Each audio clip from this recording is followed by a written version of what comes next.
Have you reacted to something and later wondered, why did that affect me so deeply? The moment felt small, but the reaction felt big.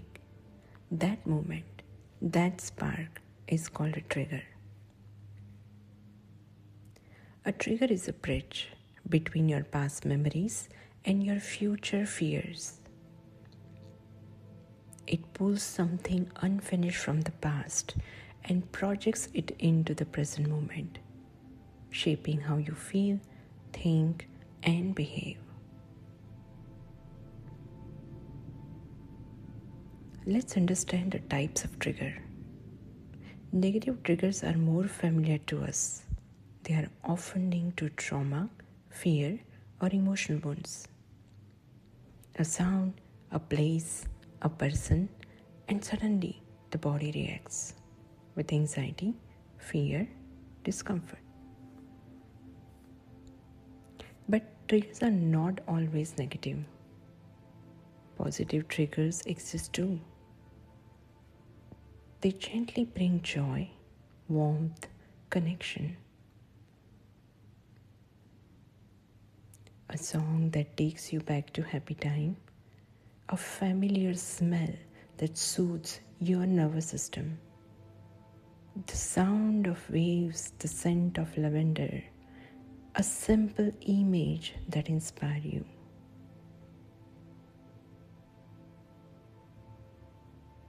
Triggers, in essence, are powerful reminders of what we have lived and what we long for.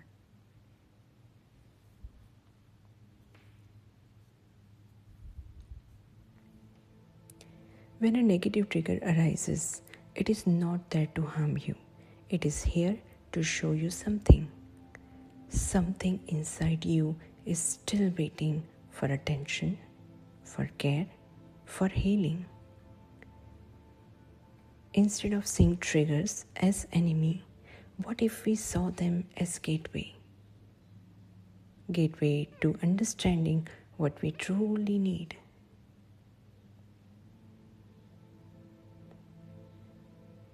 Sometimes trigger involve other people, and this is where it becomes harder. We want them to behave differently, to understand us, to act the way we expect. But people have their own perspective, their own fears, their own conditioning. What feels hurtful to us may be coming from their own insecurity or pain.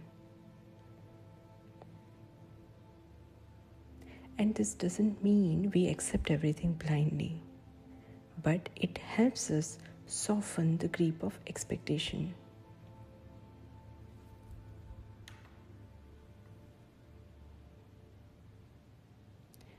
Let's understand how we can shift in perspective. Let's explore this gently. A trigger often carries a hidden sentence. This should not have happened, or this should have happened differently. And when we cling tightly to that should, it turns into suffering.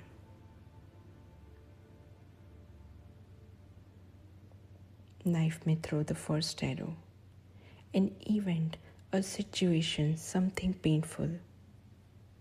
But the second arrow is what we add with the overthinking, the replaying, the emotional spiral. Mindfulness teaches us we may not control the first arrow, but we can learn not to shoot the second.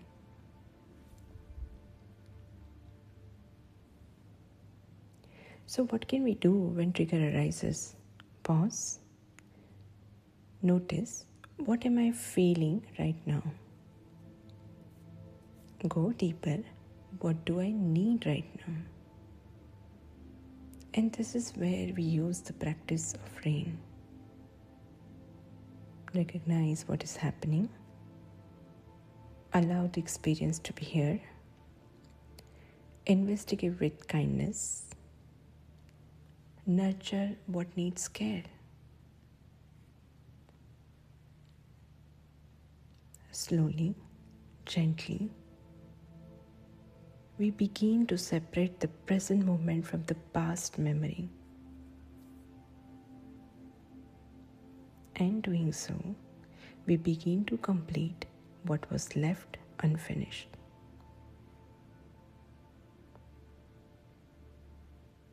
Another step is acceptance, not approval, not agreement, but acceptance of what it is. Everything is changing, people change, emotions change, even triggers change.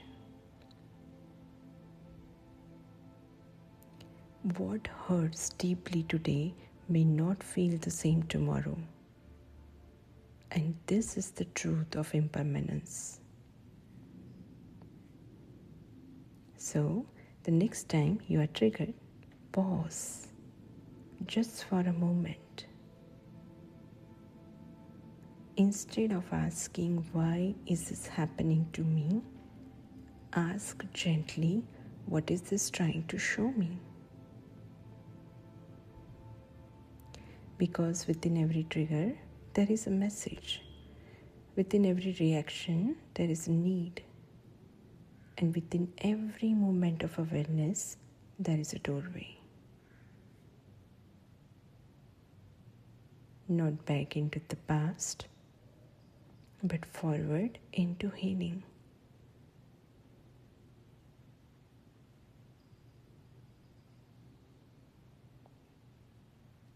Namaste.